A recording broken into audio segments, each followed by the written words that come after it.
இந்த என்னுடைய கட்டை விரல் அளவு இருக்கிற ஒரு சிட்டுக்குருவிக்கு பெயர் தேன் சிட்டு, அதுவும் ஊதா தேன் சிட்டு. முருங்கை மரத்தில் மகரந்த சேர்க்கை செய்வதற்கு பட்டாம்பூச்சியை காட்டிலும் தேன் சிட்டுகள் தான் சரியான அழகு வைத்திருக்கிறது. பட்டாம்பூச்சி நம்முடைய முருங்கை பூவிலே உட்கார்ந்தால் பூ கீழே உதிர்ந்து விடும். முருங்கை பூவுக்கு மகரந்த சேர்க்கை செய்கிற நுண்ணிய கூர்மையான அழகு கொண்ட ஊதா சிட்டால் நமக்கு முருங்கைக்காய் கிடைக்கிறது. அடுத்து கரிச்சான் குருவின்னு ஒரு குருவி இருக்கு, நம்ம ரெட்டவால் குருவின்னு சொல்லுவோம். அந்த குருவி ஒன்றுதான் உலகில் குறிப்பாக தமிழ் மண்ணில் 3:30க்கு விழித்துக் கொள்ளுகிற ஒரு சுறுசுறுப்பான பறவை. 3:30 எந்திரிச்சு நம்ம வீட்டு தோட்டத்துல நம்ம வச்சிருக்கிற சிறு காட்டுல இந்த பூச்சிகள் 5 மணிக்குள்ளேயே விடிய அந்த பயிரெல்லாம் மேய்ச்சிட்டு 5 மணிக்குள்ளேயே போயிடும். ஆனா இந்த 1.5 மணி நேரத்தில் அது மறைவதற்குள் அந்த பூச்சியை பிடித்து சாப்பிடுகிற வேலை செய்திருக்கிறது. தரிசாக கிடக்கிற பூமியில், வானம் பார்த்த பூமியில், மழையே இல்லாத பூமியில் கூட செழிப்பான வேப்ப மரங்களை நீங்கள் எங்கேனும் பார்க்கலாம். தமிழ்நாட்டில் எல்லா இடங்களிலும் பார்க்கலாம். அத்தனை மரங்களையும் வைத்தது காக்கை. குறிப்பா மேற்கு தொடர்ச்சி மலையிலே இருவாட்சி என்கிற ஒரு பறவை இருக்கிறது. அந்த எல்லா மரங்களையும் மீண்டும் மீண்டும் கொண்டு வந்து வளர்த்துகிற வேலையும் இருவாட்சி பறவைகளே செய்கிறது. இருவாட்சி பறவையும் நமக்கு அவசியம் என்பதைத்தான் முழுக்க பழம் சாப்பிடுகிற எல்லா பறவையும் நமக்கு சொல்லுது. சிட்டுக்குருவிகள் செல்போன் டவரால் தான் அழிகிறது என சொன்ன கம்பெனி அவங்க வேற ஒரு மெத்தட்ல கொண்டு வர்றாங்க. சேட்டலைட் செல்போன் கதிர்வீச்சால் தான் சிட்டுக்குருவி அழிந்தது என சொன்னால், சிட்டுக்குருவி இல்லாமல் போனது என சொன்னால், சிட்டுக்குருவியோட சின்ன இருக்கிற எத்தனை பறவைகள் நம்மோடு வாழ்கிறது. ஆக செல்போன் டவருக்கும் சிட்டுக்குருவிக்கும் சம்பந்தம் இல்லை. அதுக்கு வேறு வேறு காரணங்கள் இருக்கிறது. அது ஒரு கட்டத்தில் பேசுகிறேன்.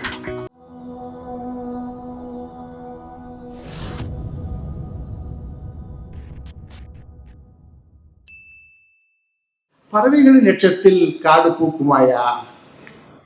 இல்ல பறவைகள் எல்லாம் காடு பூக்குமான்னு ஒரு சந்தேகம் நமக்கு இருக்கு. சுற்றுச்சூழலை நினைத்தால் பறவைகளால் ஒரு காட்டை பூக்க வைக்க முடியும். பறவையை கண்டான் விமானம் படைத்தான் என்று வெறும் பாடல் இருக்கிறது. பறவையை பார்த்து யாரும் விமானத்தை கண்டுபிடிக்க முடியாது. அறிவியலோடு பறவையை பார்க்க வேண்டும். அதுவும் பறவைகள் சேர்ந்து பறக்கிற போது, நீங்கள் எல்லாம் இனி சுற்றுச்சூழல் அன்னைக்கு வந்த பிறகு வாய்ப்பு கிடைக்கும் போது வானத்தை பார்க்க வேண்டும். பெரும்பாலும் மாலை நேரத்தில் ஏதேனும் ஒரு நீர்நிலையிலிருந்து தன்னுடைய கூட்டுக்கு திரும்புகிற பறவைகள் இந்த வி சேப்புல பறக்கும். ஒரு பறவை முன்பும் அந்த பறவையை சுற்றி வி சேப்பில் பறவைகள் பறப்பதை பார்த்துத்தான் ஒரு அம்பின் திசை எப்படி கூர்முனையாக இருக்கிறதோ அதுபோல ஒரு விமானத்தை வடிவமைத்தால் அது காற்றை எதிர்கொண்டு காற்றை கிழித்து தன்னுடைய ஆற்றலை சேமித்துக் கொண்டு பறக்க முடியும் என்று அறிவியல் பூர்வமாய் உணர்ந்தவன் தான் பறவையை பார்த்து விமானம் படைத்தான். ஆக சுற்றுச்சூழல் அணியில் நாம் பார்ப்பது எல்லாம் அறிவியல் சார்ந்தே இருக்க வேண்டும் என்று நான் கேட்டுக்கொள்கிறேன். நான் ஒரு 4-5 பறவைகளை மட்டும் அறிமுகப்படுத்தேன். ஒரு பறவையை 1 மணி நேரம் பேசுகிற வாய்ப்பு இருந்தாலும் கூட 1 நிமிடம் அதையெல்லாம் பேசி இது ஒரு அறிமுக விழாதான், நாம் இன்னும் அடுத்தடுத்து நிறைய நிகழ்வுகளை நடத்த வேண்டி இருக்கிறது. ஆக அறிமுக விழாவுக்கு தேவையான 1 நிமிடம் போதும் என்பதை உணர்ந்து நாம் சில பறவைகளை உங்களுக்கு அறிமுகப்படுத்த வேண்டியதாக இருக்கிறது. நான் வீட்டிலே உட்கார்ந்து பார்க்கிற தேன் சிட்டு நம்ம பாடல்ல பார்த்திருப்போம். பறவைகள் பலவிதம்னு சொல்லுவாங்க. ஆமா, பலவிதம் தான். பூக்களுக்கு எத்தனை வண்ணங்களை இயற்கை தந்திருக்கிறதோ, பூக்களுக்கு எத்தனை வண்ணங்கள் இயற்கை தந்திருக்கிறதோ அத்தனை வண்ணங்களையும் பறவைகளுக்கும் தந்திருக்கிறது இயற்கை என பார்த்தால் பறவைகள் பலவிதம் தான். ஆனால் வாழ்க்கை என்பது ஒரு விதமாக இல்லை. இந்த என்னுடைய கட்டை விரல் அளவு இருக்கிற ஒரு சிட்டுக்குருவிக்கு பெயர் தேன் சிட்டு, அதுவும் ஊதா தேன் சிட்டு. நாம் அதை ஆங்கிலத்திலே சன்பேர்ட் என்று ஒட்டுமொத்தமாக அழைத்து விடுகிறோம். நீங்க வீட்டில் உட்கார்ந்து பாருங்கள், முருங்கை பூக்கிற போதெல்லாம் எங்கோ இருந்து ஒரு தேன் சிட்டு வருகிறது. முருங்கை மரத்தில் மகரந்த சேர்க்கை செய்வதற்கு பட்டாம்பூச்சியை காட்டிலும் தேன் சிட்டுகள் தான் சரியான அழகு வைத்திருக்கிறது. பட்டாம்பூச்சி நம்முடைய முருங்கை பூவிலே உட்கார்ந்தால் பூ கீழே உதிர்ந்து விடும். காம்பு அவ்வளவு கெட்டியா இல்லை.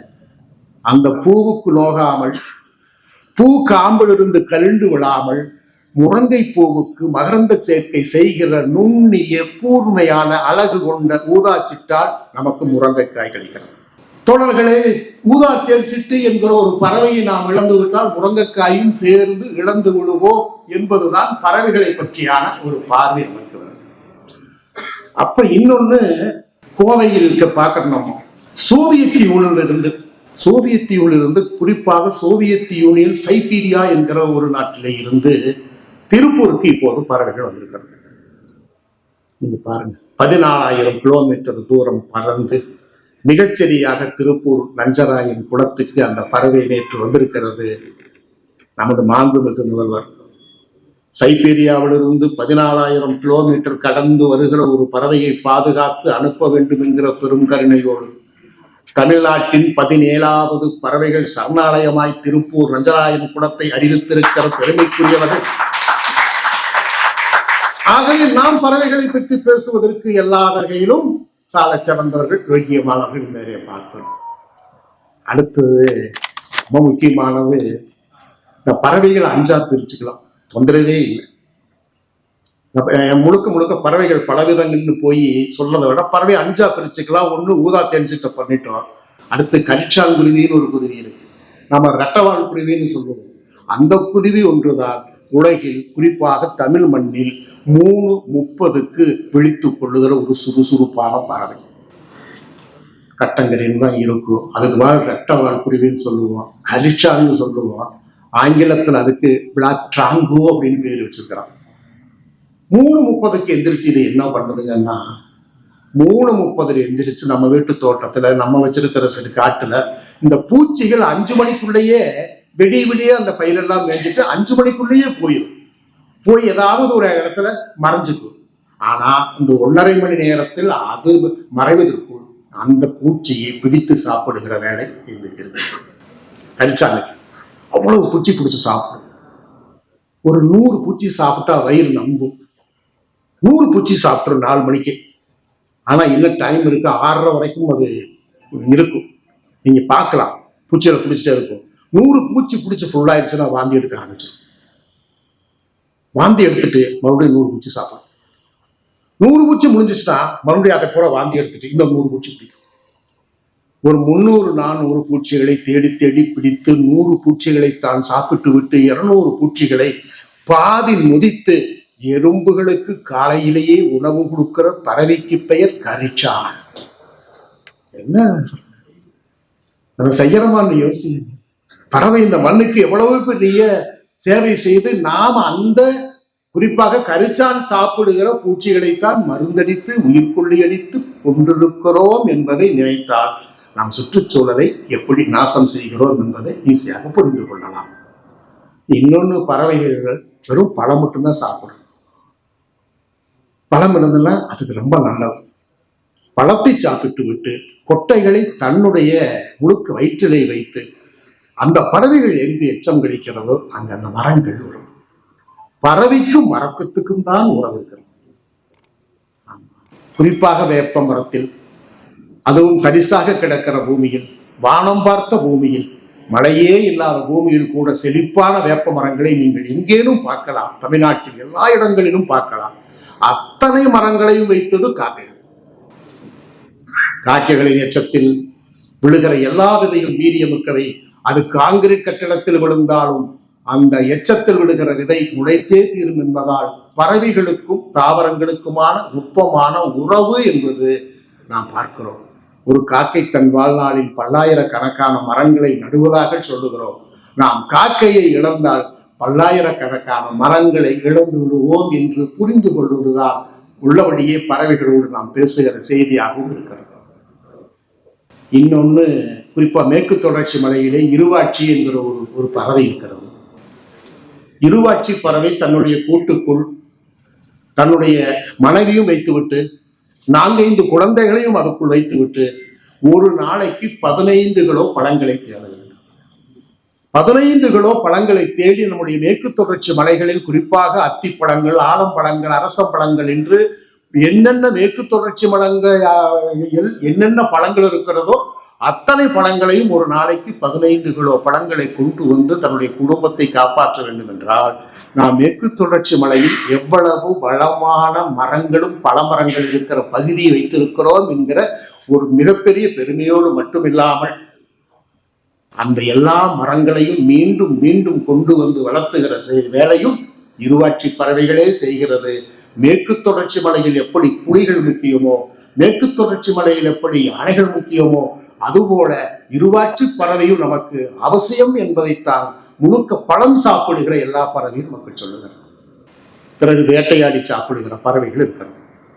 ஆந்தைகள் போன்ற பறவைகள் இரவழியே வந்து எலிகளை வேட்டையாடி, எலிகளை பிடிக்க வருகிற பாம்புகளை வெட்டாடி, இப்படி எல்லாவற்றுக்கும் குறிப்பா பழம் சாப்பிடுது, பூச்சிகளை எல்லாம் பண்ணுது, மகரந்த சேர்க்கை செய்யுது. அது போக வேட்டையாடி உயிரின கட்டுப்பாட்டையும் செஞ்சுக்கிறது. இப்ப 4 வகையா பறவை செயல்படுது. இன்னொரு வகை 5 வகையாக இறந்து போன உடல்களை தூய்மைப்படி செய்கிற வேலையும் பறவைகள் செய்யுது. உள்ளபடி தோழர்களே, மேற்கு தொடர்ச்சி மலையில் இன்னும் மனிதர்கள் கால்படாத கொஞ்ச இடம் இருக்குமெனில், இன்னமே மனிதர்களின் கால்படாத கொஞ்ச இடம் இருக்குமெனில், வயதாகி ஒரு யானை என்று செத்து போனார். ஒரு யானை 5000 கிலோ எடை கொண்ட ஒரு யானை வயதாகி செத்து போனால், மனிதர்கள் போக முடியாத இடத்தில் செத்து போனால் அது மக்கி மறைவதற்கு 3 மாதங்கள் ஆகும். 3 மாதங்களில் அது மக்கி மறைந்து அதிலிருந்து பல புழுக்கள் வெளியேறி நமக்கு குடிநீராக வருகிற பவானி, நமக்கு குடிநீராக வருகிற நொய்யல், நமக்கு குடிநீராக வருகிற தாமிரபரணி என்று மேற்கு தொடர்ச்சி மலையிலிருந்து நமக்கு தண்ணீர் வந்து கொண்டிருக்கிறது. அந்த தண்ணீரில் அந்த கிருமிகள் கலந்து நமக்கு புதிய நோயை கொண்டு வந்து சேர்க்கலாம். இப்ப யானை யாரை தூய்மை பணி செய்வது என்றால், பாருக்கழுகுகள் என்று அங்கே ஒரு கழுகுகள் இருக்கிறது.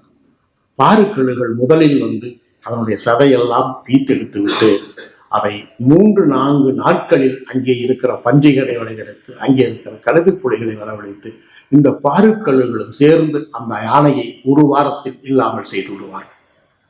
ஆக 1 வாரத்தில் இல்லாமல் செய்து விடுவதால் நாம் கிட்டத்தட்ட சமவெளி பகுதியில் சந்தோஷமாகவும் ஆரோக்கியமாக வாழ்வதற்கு பறவைகள் நமக்கு பல வகையிலும் பல்வேறு பணிகளை செய்கிறோம். இந்த பறவைகளுக்காக நாம் அவ்வளவு செய்ய வேண்டும். என்னையா பரவாயில்ல, பறவைகள் இந்த வேலை மட்டும் செய்யுது, பறவைகள் எச்சத்தில் எப்படியா காடு பூக்குதுன்னா, ஒரு சின்ன விஷயத்த சொல்லி நான் முடிச்சா உங்களுக்கு புரியும். ஏன்னா நமக்கு பேசுவதற்கு வாய்ப்பு நிறைய இருக்குது. நாங்க ராஜஸ்தானில் ஒரு காலை 9 மணிக்கு ஒருவரை பார்த்தோம். ஒரு ஏழை விவசாயம். ராஜஸ்தான் அந்த மண்ணு, நாங்க போன மண்ணு பாலை நிலமாக இருக்கிற மணல் சார்ந்த இடமா இருக்கிற இடம். ஒரு 100 கிலோ தேறுகிற கோதுமை மூட்டையை அவர் இழுத்து வருகிறார். அந்த மூட்டை 100 கிலோ கோதுமை தேரும். 100 கிலோ கோதுமை மூட்டையை இழுத்து வந்து வைத்து விட்டு, வாசலில் வைத்து விட்டு 9 மணிக்கு அப்படி வானத்தை அண்ணாந்து பார்க்கிறார். நல்ல வெயில். ஒருவேளை இந்த விவசாயி மழையைத்தான் பார்க்கிறாரோ என்று நினைத்தோம். இல்லை, அவர் பறவைகளை பார்க்கிறார். தானியம் சாப்பிடுகிற வலசை வர பறவைகளை கூப்பிடுகிறார். முரத்திலே கோதுமையை அள்ளி மேலே வீசி சத்தம் எழுப்பி அவையெல்லாம் கீழே இறக்குகிறார். யாரோ ஒரு மனிதன் நமக்கு சாப்பாடு தருகிறார் என்று பறந்து போகிற வலசை வருகிற பறவைகள் இறங்கி சாப்பிடுகிறது. 100 கிலோ கோதுமையை மூவி மறைக்கி அப்படியே அப்படியே சாப்பாடு மாதிரி போட்டு போட்டு போட்டு போட்டு கோதுமை போட்டுட்டு ஆங்காங்கு தண்ணீர் வைத்திருக்கிறார். ஒரு 10 நாள் இருக்கும். 10 நாளில் 100 கிலோ கோதுமையும் முடிந்து விட்டது. அவர் வைத்த தண்ணீரையும் அது குடித்துச்சு. இப்ப சாக்கு உதறி 100 கிலோ கோதுமை முடிஞ்ச பிறகு சாக்கு உதறி உள்ள போட்டு வீட்டுக்கு போயிட்டார். நான் அப்ப நினைச்சேன், இந்த மனிதன் ஒரு சாதாரண ஏழை விவசாயி 100 கிலோ கோதுமையை கொண்டு வந்து பறவைகளுக்கு 10 நாளில் போட்டு முடித்திருக்கிறானே. இவன் அதை கொண்டு போய் ஒரு மாவு மில்லில் மாவாக அரைத்து வைத்திருந்தால் 6 மாசத்துக்கு சப்பாத்தி சுட்டே சாப்பிட்டு இருப்பானி என்று நினைத்தேன். அடுத்த நாள் காலையில் அவன் வந்து பார்க்கிறான். இந்த 10 நாளும் சாப்பிட்டு விட்டு போன பறவைகள் அவனுடைய நிலத்தில் எச்சம் கிடைத்திருக்கிறான். யாரோ பேஸ்டை பிரிக்கி விட்டதை போல, யாரோ சுண்ணாம்பு அடித்ததை போல எங்கு பார்த்தாலும் பறவைகளின் எச்சம். எச்சத்துல எல்லாம் ஒரு வைத்திருக்கிற அந்த கொஞ்சம் வைத்திருக்கிற கோதுமை மணி, அதெல்லாம் விதை கோதுமைகள். அந்த எச்சத்தில் வீசிவிட்டு போய்விடுகிறான். அவர்களை 2.5 மாதம் கழித்து வந்து பார்க்கிறான். ஒரு கோதுமை வயல், பறவையின் எச்சத்தில் ஒரு கோதுமை வயல். அறுக்கிறான், அடிக்கிறான், அளந்து பார்க்கிறான். 100 மூட்டை கோதுமை தேறுகிறது. 100 கிலோ கோதுமையை பறவைக்கு தந்துவிட்டு 100 மூட்டை கோதுமையை அறுவடை செய்து கொள்வதற்கு பேர் அறம் சார்ந்த வேளாண்மை. அறம் சார்ந்த வேளாண்மையை வலியுறுத்தி பேசுவதற்கு அரசனும் செல்வம் போன்றவர்களும் இருக்கிறார்கள். அவர் நிறைய பேசுவார்கள். காடு வளர்ப்புல பறவைகளோட பங்கு என்ன? மரங்களும் அங்க இருக்கிற தாவரங்களும் வளர்றதுல அதனுடைய பங்கு என்ன அப்படிங்கிறது நான் மிக சுருக்கமாக காடுகளின் பங்கை நாம் சொல்ல வேண்டும். அதுவும் சுற்றுச்சூழல் அணுகி அறிவியல் பூர்வமான தகவலை மட்டுமே பகிர்ந்து கொள்வது என்பது சூழலில் ஒரு விதி. ஒரு பறவைகள் இல்லாமல் போனால் சில தாவரங்கள் இல்லாமல் போய்விடும் என்பது அறிவியலாக நிரூபிக்கப்பட்டிருக்கிற ஒரு செய்தி. மொரிசஸ் தீவில் டோலோ என்கிற ஒரு பறவை இருந்ததை நீங்கள் கட்டாயம் அதை நான் தனியாக உங்களுக்கு சொல்லுவேன். அந்த கதையை சொல்லி முடிக்கிற போது பல கல்லூரிகளில் இருப்பவர்கள் பறவையின் மீது தீராத காதல் கொண்டவர்களாக மாறிவிடுவார்கள். ஒரு பெரிய டோடோ பறவை இருக்கும். அந்த பறவை ஒரு முழுக்க இல்லாம போன பிறகு அந்த மக்கள் வழங்குகிற கல்வாரி மேஜர் என்கிற ஒரு தாவரமும் இல்லாமல் போய்விடும். ஒரு பறவை இல்லாமல் போய்விட்டால் ஒரு தாவரம் இல்லாமல் போய்விடும். அப்ப இவர் கேட்ட கேள்வி, காடு வளர்ப்பில் என்ன முக்கியம் பறவைக்கு? அந்த பறவை இல்லாம போச்சு. இந்த பறவை ஏன் இல்லாம போச்சுன்னு 4 வருஷம் ஆய்வு பண்றோம். மொரிசஸ் தீவில் உலகில் ஆகச்சிறந்த தாவர வல்லுநர்களை எல்லாம் கொண்டு வந்து நிறுத்தி எங்களுக்கு இந்த கல்வாரி மேஜர் என்கிற ஒரு தாவரத்தை மீட்டுக் கொடுங்கள். அந்த மக்கள் தான் கேட்டாங்க. ஏன்னா அந்த தாவரம் அழிந்து போய் 350 ஆண்டுகள் ஆகிவிட்டது. எங்களுடைய பண்பாட்டில் குலசாமியாக வைத்து வணங்குகிற இந்த மரத்தை மீட்டுக் கொடுங்கள் என்று கேட்டபோது உலகெங்கும் வந்திருக்கிற தாவர வல்லுநர்கள் எல்லா வேலையும் செய்துவிட்டு ஒரு சின்ன பேப்பரில் 4 வருஷத்துக்கு பிறகு ஒரு சின்ன பேப்பரில் தந்த அறிக்கை என்னவென்றால், மொரிசஸ் தீவில் சுமார் 500 ஆண்டுகளுக்கு முன்பு டோடோ என்கிற ஒரு பறவை வாழ்ந்ததுக்கான தொல்லெச்சங்களை தேடி கண்டடைந்தோம். மொரிசஸில் வாழ்ந்த அந்த டோடோ கல்வாரி மேஜரின் கனிகள் பழுத்து கீழே விழுந்ததும் ஓடிப்போய் அதை அப்படியே சாப்பிட்டு சதையை, சாறை, நாரை தனக்கு சாப்பாடாய் எடுத்துக்கொண்டு அதன் கொட்டையை தன்னுடைய குடலுக்குள் நுதித்து டோடோ எங்கு எச்சம் கழிக்குமோ அங்கேதான் கல்வாரி மேஜர் என்கிற ஒரு தாவரம் வளரும். ஆக ஒரு தாவரத்தை இழந்த தேசம் ஒரு பறவையும் இழப்பது இயற்கை விதி மாத்திரம் என்று, அது அறிவியல் விதியும் கூட.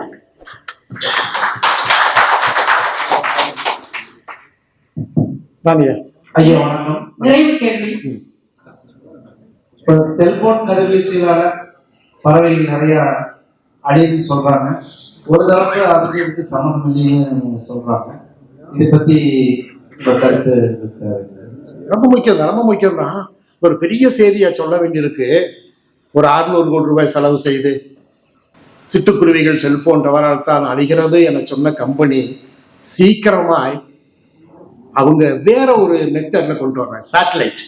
சேட்டலைட் டிவி இது கொண்டு வர்றவங்க தான் அது செல்போன் டவரால சிட்டுக்குருவி அழிந்ததாக எடுத்தார்கள். அறிவியல் பூர்வமாய் எதுவும் இன்னும் நிரூபிக்கப்பட முடியவில்லை. நீங்கள் இந்த இதனாலதான் அழிந்தது, செல்போன் கதிர்வீச்சால் தான் சிட்டுக்குருவி அழிந்தது என சொன்னால், சிட்டுக்குருவி இல்லாமல் போனது என சொன்னால், சிட்டுக்குருவி விட சின்ன இருக்கிற எத்தனை பறவைகள் நம்மோடு வாழ்கிறது. ஆக செல்போன் டவருக்கும் சிட்டுக்குருவிக்கும் சம்பந்தம் இல்லை. அதுக்கு வேறு வேறு காரணங்கள் இருக்கிறது. அதை ஒரு கட்டத்தில் கேள்விகளுக்கு நீங்க கேட்கணுமா? சரி கேளுங்கம்மா. சமீபத்தில் அதிகமான யானைகள் இறப்பு செயற்கையாவோ அல்ல இயற்கையாவோ, அந்த யானைகளுடைய இழப்பு எந்த அளவுக்கு மக்களுக்கு பாதிப்பு ஏற்படுத்தும். நல்லது. இதையும் பேச வேணாம். மேற்கு தொடர்ச்சி மலை என்று வந்து விட்டால், யானையை பேசாமல் போய்விட்டால் நல்லா இருக்காது. மேற்கு தொடர்ச்சி மலை முழுக்க துண்டு துண்டாக போய்விட்டது. நான் பேசும்போது நீங்கள் கவனித்திருக்க வேண்டும், இன்னும் மனிதர்கள் கால்படாத மேற்கு தொடர்ச்சி மலையில் இடங்கள் இருந்தால், அந்த தாள் என்கிறதுலேயே நமக்கு ஒரு ஆச்சரியக்குரியது.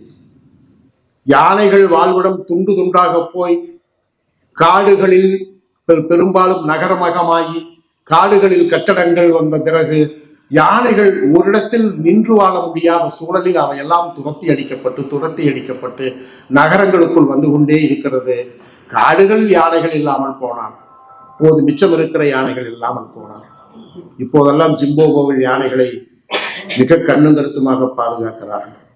ஐரோப்பிய நாடுகளில் இல்லை, ஆப்பிரிக்க நாடுகளில் 5 நாடுகளில் கடைசியாக மனிதன் சாப்பிடுகிற ஒரு உணவாக யானைகள் இருப்பதை நீங்கள் செய்திகளில் பார்ப்பீர்கள். ஆனால் மேற்கு தொடர்ச்சி மலையில் நாம் யானைகளை இழந்தால், முதலில் யானைகளை இழந்து விட்டால் நதிகளையும் சேர்ந்து இழந்து விடுவோம். அங்கே இருந்து வருகிற நதிகள் அது உள்ளபடியே சிறுவாணியாக இருக்கட்டும். ஏன்னா கோவைக்கு அவ்வளவு பெருமையா சொல்லுவோம். இங்க இருக்கிற கோயம்புத்தூர்காரன் பூராமே சொல்லுவான், நாங்க உலகத்திலேயே சுவையான 2வது குடிநீரை குடிக்கிறோம் என சொல்லுகிற சிறுவாணியும் சரி, நொய்யலும் சரி, பவானியும் சரி, இன்னும் தென்னிந்திய முழுக்க உருவாகி 21 கோடி மக்களின் நீராதாரமாக இருக்கிற எல்லா நதிகளையும் கடைசி யானை இறக்கும் போது எல்லா நதியும் இழந்து விடுவோம் என்பது முக்கியம். யானைகளை காப்பாற்ற வேண்டும். சின்ன வயசுல கிராமங்கள்ல பார்த்த நிறைய பறவைகள் காணாம். அந்த கழுகு காணாம், குற்றுக்கோடை காணாம், வீழ்பாட்டு காணாம். இதெல்லாம் ஏன் காணாம போச்சு? பெரும்பாலும் நம்ம விவசாயிகள் கரிச்சாங்குருவி சாப்பிடுகிற வேண்டிய பூச்சிக்கு முன்பாகவே மருந்தெடுத்து பூச்சிகளை கொள்கிறேன் பெருவழி என்று குறிப்பாக பறவைகளை பட்டினி போட்டு, பட்டினியால் பல பறவைகள் செத்து போன பிறகு பூச்சிக்கொல்லி மருந்துகள் பல பறவைகளை இல்லாமல் செய்தது. சமவெளிக்காடுகளில் இருக்கிற புல்வெளியில் இருக்கிற சில புதர்கள் நிறைய பறவைகளை இல்லாமல் செய்தது. நம்மிடத்திலே காணமயில் என்கிற ஒரு பறவை இருந்தது, அது ஒன்று கூட இல்லை. இப்போது நாம் காணுகிற மயில் எல்லாமே வரகு கோழி என்கிற ஒரு அழகான பறவை நம்மிடத்தில் இருந்தது. வரகுடைய பயன்பாடும் நம்ம கிட்ட இருந்த சிறுதானிய பயன்பாடும் எப்போது குறைந்ததோ அப்போது நிறைய பறவைகளை நாம் முற்றிலுமே இல்லாமல் செய்து விட்டோம். இன்றைக்கு அந்த பறவைகளை தேடுகிறோம். கொஞ்சம் கொஞ்சமான பறவைகள் தான் ஆங்காங்கு இருக்கிறது. இன்னும் குறிப்பாக பனங்காடை என சொல்லுகிற ஒரு அழகான பறவை கூட நம்மிடத்திலே குறைவாக இருப்பதற்கு காரணம், பனைமரங்களை நாம் 5 கோடி பனைமரங்களை நாம் இல்லாமல் செய்திருக்கிறோம். மீண்டும் பனையிடுகிற வேலையை நம் அரசு இன்றைக்கு 1 கோடி பனைமரங்களுக்கு வந்திருக்கிறது. ஆக நாம் பனை நட்டாலே மீண்டும் பனங்காடையை கூப்பிடுவோம் என்கிற நல்ல செய்தி நமக்கு இருக்கிறது. நன்றி. ரொம்ப அழகு. நீங்க சொன்ன பறவைகளை எல்லாம் நிச்சயமாக நம்முடைய கலைஞரினுடைய மகனார் அவர்கள் மீட்டெடுப்பார்கள் என்பதை இந்த நேரத்தில் நாங்களே உறுதி கூறிக்கொள்கிறோம். ரொம்ப மகிழ்ச்சி. இன்னொரு செய்தி ஒருடம் எடுத்துக்கொள்ளலாமா? நிச்சயமா. நான் எழுதிய முதல் பாடம் குறிப்பாக சமச்சீர் கல்வி அமலான போது 2006 நான் 5 வரை படித்திருக்கிறேன். கலைஞர் ஒரு அறிக்கை விட்டார், வெளியிருப்பவர்களும் பாடநூல் எழுதலாம். பாடநூல் எழுதுவதற்கு பேராசிரியர்கள் வேண்டியதில்லை, துறை சார்ந்த வல்லுநர்கள் யார் எழுதினாலும் இந்த கல்வியில் குறிப்பாக சமச்சீர் கல்வியில் சேர்த்திக் கொள்வேன் என்று பெருமிதத்தோடு சொன்னவர் கலைஞர். நான் கலைஞரின் பேச்சை நம்பியவன். கலைஞருக்காக ஒரு பாடம் எழுதினேன், பறவைகள் பலவிதம் என்று ஒரு பாடல் எழுதினேன். ஒரு பாடம். அந்த பாடத்தை அன்பழகன் அப்போது இருந்த கல்வி அமைச்சராக அன்பழகனும் இன்னொருவரும் இருந்தார். என்னுடைய நல்ல நண்பர், அவரு இப்ப தொழில்துறையில் இருக்கார், தங்கம் தென்னரசு. தங்கம் தென்னரசு பறவைகளின் மீது தீராத அன்பு கொண்டவர். அவர் இந்த கலைஞருக்கு பார்வைக்கு இதை கொண்டு போனார். கலைஞர் எப்போதும் படிக்காமல் எந்த தீர்ப்புக்கும் வரமாட்டார். படித்து விட்டு அதை எடுத்து தனியாக வைத்துவிட்டார். மற்ற எல்லாம் பாடத்தில் சேர்த்தியாகி விட்டது, ஒன்று மட்டும் தனியாக கிடக்கிறது. அதை கேட்க, ஐயா இந்த பாடம் வேண்டாமா? வேணும். யார் எழுதுனா கேட்டார். அவரு சாதாரண ஆள்கிட்ட 5 வரைக்கும் படிச்சிருக்காரு. சரி, 5 வரைக்கும் படிச்சிருக்காரு, 6வது பாடம் எழுதியிருக்காரா? இந்த பாடத்தை முதல் பாடமாக சேர்த்து கல்வியை கடந்து திறமை இருக்கிற எல்லா மனிதரையும் அங்கீகரிக்கிற மிகுந்த பண்புக்கு சொந்தக்காரர் கலைஞர். கலைஞரால்தான் நான் பறவைகள் பலவிதம் என்று ஒரு பாடல் எழுதி பல்லாயிரக்கணக்கான எல்லா குழந்தைகளுக்கும் சேர்த்து வைத்ததால் நான் கலைஞரை என்னுடைய நெஞ்சில் வைத்திருக்கிறேன் என்கிற செய்தியும் சொல்லி முடிக்கிறேன். அடுத்தடுத்த சந்திப்புகளில், அடுத்தடுத்த அமர்வுகளில் நிறைய செய்திகளை கொண்டு வந்து திராவிட முன்னேற்ற கழகத்தின் சுற்றுச்சூழல் அணிக்கு சேர்க்க வேண்டும். இந்த ஆண்டு பள்ளிகளில், கல்லூரிகளில் நான் ஒரு சிறு கோரிக்கை வைத்து விட்டு அரசியல் மேடையில் ஏறுகிற போதெல்லாம் கோரிக்கையோடு வருகிறவனாக நான் இருக்கிறேன். இந்த சுற்றுச்சூழல் அணிக்கு ஒரு கோரிக்கை வைத்து நம் பள்ளிகளில், குறிப்பாக கதிரவன் பள்ளியில் தொடங்கி யூனிவர்சல் பள்ளி வரைக்கும், திருப்பூர் மட்டுமல்ல தமிழகம் எங்கும் பள்ளி கல்லூரிகளில் நாம் இந்த தை மாதம் வைக்கிற பொங்கலுக்கு ஜான் மார்சல் பொங்கலையும் சேர்த்து வைத்து திராவிடத்தினுடைய பண்பாட்டை, பாரம்பரியத்தை உலகுக்கு எடுத்து காட்டி அவனுக்கு நன்றி சொல்வது என்பது தமிழர்களின் கடமை. தமிழர்களின் பண்பாட்டை மீட்டு தந்தவனுக்கு நாம் பொங்கல் வைத்து நன்றி சொல்லி எல்லா குழந்தைகளுக்கும் புரிய வைப்போம் மாதிரி ஜான் மார்சலை அறிமுகம் செய்வோம். எப்படி பெண்ணுக்கு நாம் அறிமுகம் செய்ததை போல் செய்ய வேண்டும் என்று இந்த மாநாட்டில் கேட்டுக்கொண்டு பல்வேறு மாவட்டங்களில் இருந்து சுற்றுச்சூழல் அணிக்காக வந்திருக்கிற ஒவ்வொருவரையும் தனித்தனியே வணங்கி நம்மூருடைய நீராதாரங்களை, உள்ளூர் நீராதாரங்கள், உள்ளூர் பசுமை பரப்பை எல்லாம் பாதுகாப்பதற்கு திராவிட முன்னேற்ற கழகம் இனி வருகிற ஆண்டுகளில் முன்னெடுப்போம். நாமே நிற்போம், நல்லது செய்வோம். நன்றி, வணக்கம்.